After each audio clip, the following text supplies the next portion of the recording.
امام علیہ السلام کی دعائیں ایک پوری کتاب مرتب ہوئی صحیفہ صادقیہ کے نام سے. اور ساری دعاؤں میں سے صرف 2 دعائیں بیان کرنا چاہوں گا. ویسے تو امام علیہ السلام نے اتنی دعائیں تعلیم فرمائی ہیں، اتنے احسانات ہیں امام صادق کے کہ قسم بخدا سارے سال بھی اگر امام صادق پہ درود پڑھتے رہے تب بھی امام کی محنت کا شکریہ ادا نہیں ہو سکتا.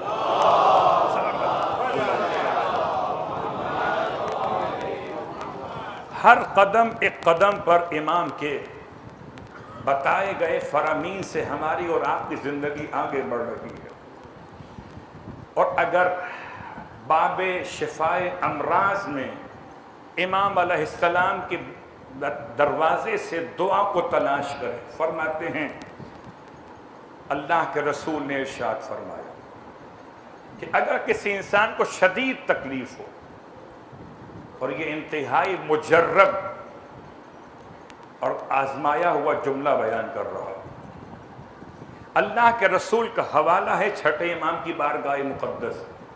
فرماتے ہیں شدید تکلیف ہو اور شدید تکلیف میں کوئی راہ نجات سمجھ میں نہ آتی، یاد رکھیے علاج اپنے مقام پر سنت معصوم ہے.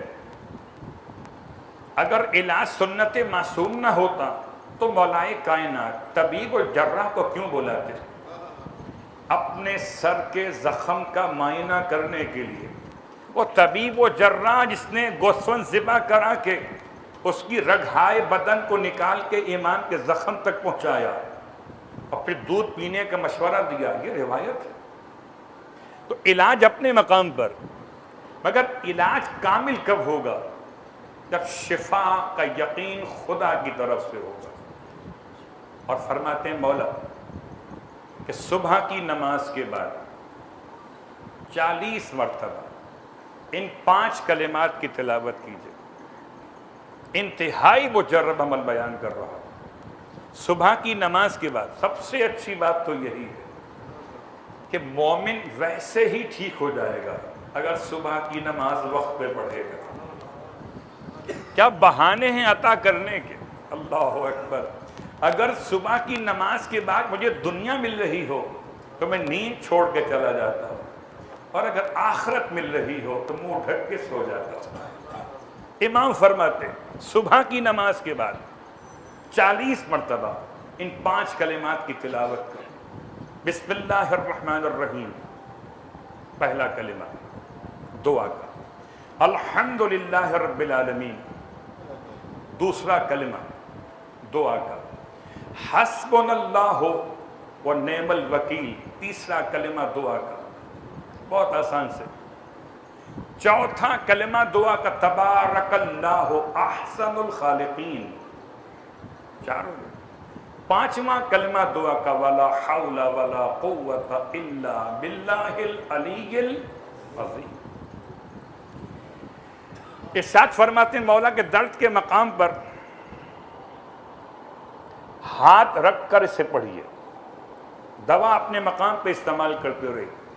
درد کے مقام پر ہاتھ رکھ کر صبح کی نماز کے بعد 40 مرتبہ ان 5 کلمات کی تلاوت. اور جب بات یہاں تک آپ پہنچی تو ایک جملہ آپ کی خدمت میں اور بارگاہ معصوم سے جسمانی امراض کی دعائیں بھی مل رہی. اور کبھی اگر یہ شک ہونے لگے کہ انسان پر کسی کی نگاہ بد کا اثر ہے تو اس کا علاج بھی تعویذ گنڈوں میں نہیں ہے، یہ معصوم کی بارگاہ سے ہے. عجیب بات ہے. ابھی آپ نے سماعت فرمایا 5واں جملہ آخری ولا حول ولا قوت الا باللہ العلی العظیم.